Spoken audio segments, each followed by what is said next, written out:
Hi there, and welcome to This Day in History for November 18th. November 18th is the 322nd day of the year in the Gregorian calendar, with 43 days remaining until the end of the year. Today we're going to start all the way back in the year 326, but first I'm going to start with a little background information. I'm going to use the word circus, but I'm not talking about like Barnum and Bailey, like clowns and elephants in costumes, high wire acts, not that kind of circus. No, I'll be talking about the old Roman circus. The word circus comes from a Latin word that means circle, and the Roman circus was a large open-air venue used for public events in the ancient Roman Empire. With that information under our belts, let us proceed to say that in the year 326, the old St. Peter's Basilica was consecrated. The old St. Peter's Basilica was the building that stood from the 4th to the 16th centuries, where the new St. Peter's Basilica stands today in Vatican City. Construction of the basilica, built over the historical site of the Circus of Nero, remembering the definition of circus that we're talking about, began during the reign of Emperor Constantine I. The name Old St. Peter's Basilica has been used since the construction of the current basilica to distinguish the two buildings. And interestingly then, on this day in 1626, the new St. Peter's Basilica was consecrated.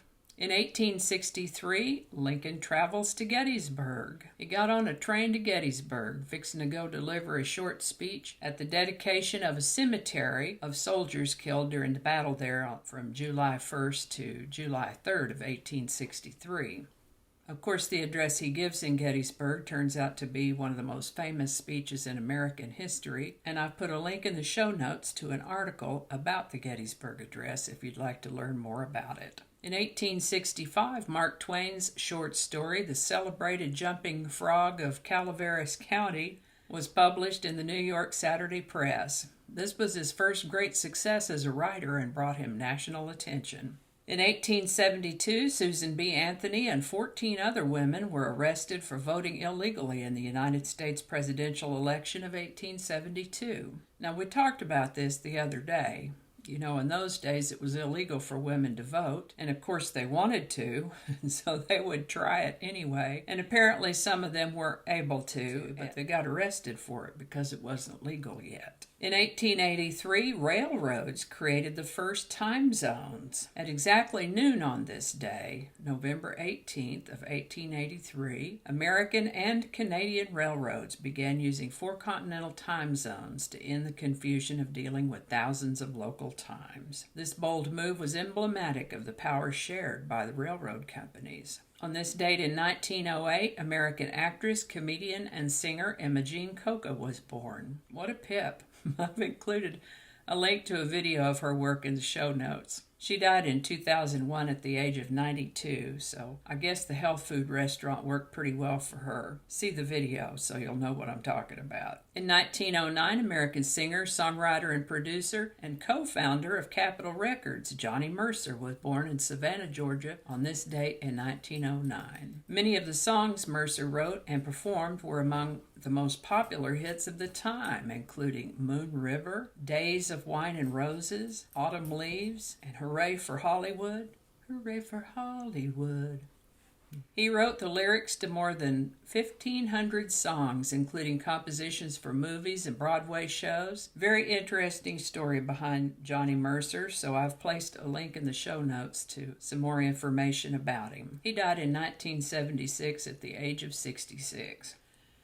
In 1940, on November 18th, Hitler was furious about Italy's debacle in Greece. On November 18, 1940, Adolf Hitler met with Italian Foreign Minister Galeazzo Ciano over Mussolini's disastrous invasion of Greece. Mussolini surprised everyone with his move against Greece. His ally, Hitler, was caught off guard, especially since the Deuce had led Hitler to believe that he had no such intention. Even Mussolini's own chief of army staff found out about the invasion only after the fact. Well, on the one hand, I suspect Hitler spent a lot of energy being furious about probably just about everything. On the other hand, that Mussolini...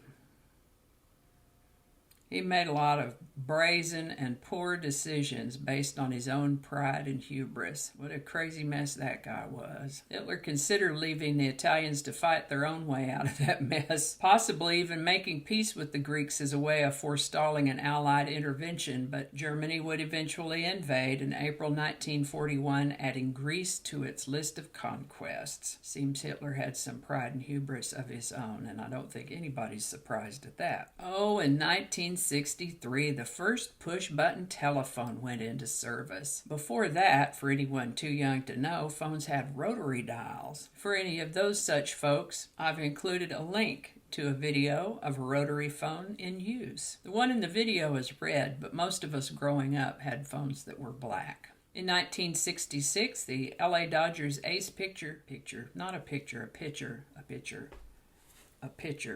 not a picture. In 1966, LA Dodgers ace pitcher Sandy Koufax retired. He had chronic arthritis in his pitching arm, and back then there wasn't any surgery for such things as that. On November 18, 1978, People's Temple founder, and I would say cult leader, Jim Jones, led hundreds of his followers in a mass murder-suicide at their agricultural commune in a remote part of the South American nation of Guyana.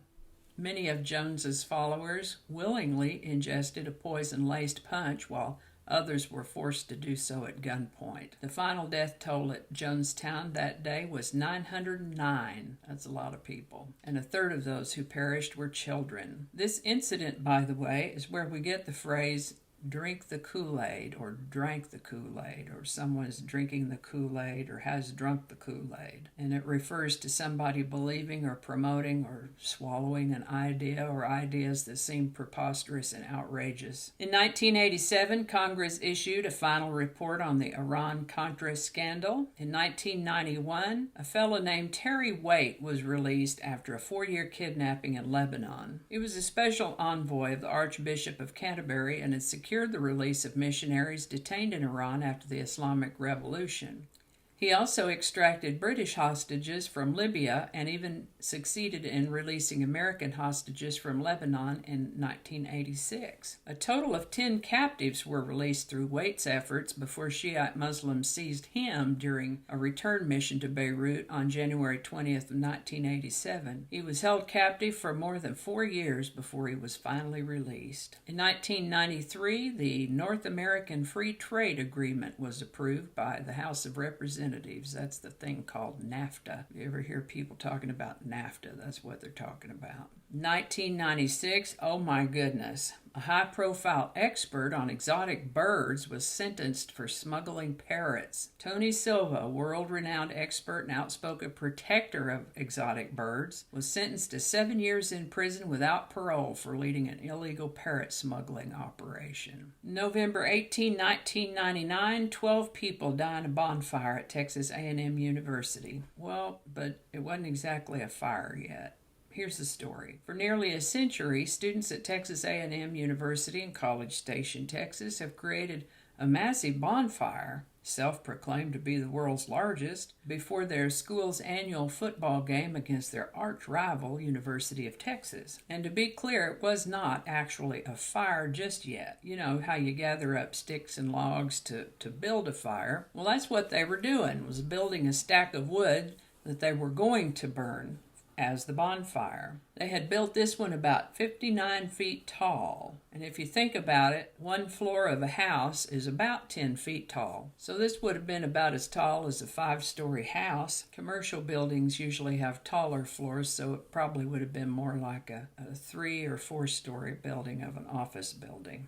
But think about how tall something like that is. That's how tall of a stack of logs they had. Anyway, something in the construction of the logs they were using, the foundation hadn't been secured well enough to support everything on top. There were people in and on the log construction, building it, putting it together, and something snapped and the whole thing came down. Some people got caught in the collapse. They had to bring in a crane to pick up the debris. They sure had to be careful because there were still people inside that mess. 12 people died, 27 were injured. Investigation revealed that the first stack of logs did not have sufficient containment strength. You have to have a secure foundation in anything you undertake, even if it's building a stack of logs for a bonfire. The construction effort in general was also blamed for creating a complex and dangerous structure without adequate physical or engineering control. 2011, a video game called Minecraft was released. I thought it'd been around longer than that, but that's what it said, 2011 on this day. Anyway, I think that's going to be enough for now. As always, links to my research are included in the show notes. Thanks for watching. Give it a like if you enjoyed this video. Consider subscribing if you haven't already, and feel free to share if you found this informative or interesting or entertaining. Thanks again, and I'll see you next time. All right, let's try this again. Let's do that one again. Blah, blah, blah, coffee mug. It's late enough in the day that we're off coffee and on fizzy water. Just read the words. Just read the words. That's a lot of words. Who knows what evil lurks in the hearts of men? She's not a man. What a world. One more time. Annie hears me talking. She's got to come see what's going on. Okay, lay down.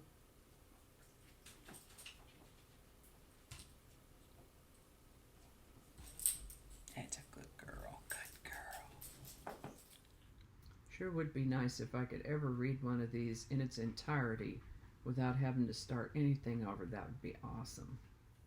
I might have to take another look at that. I'm going to have to look at that. This is why I don't do live shows.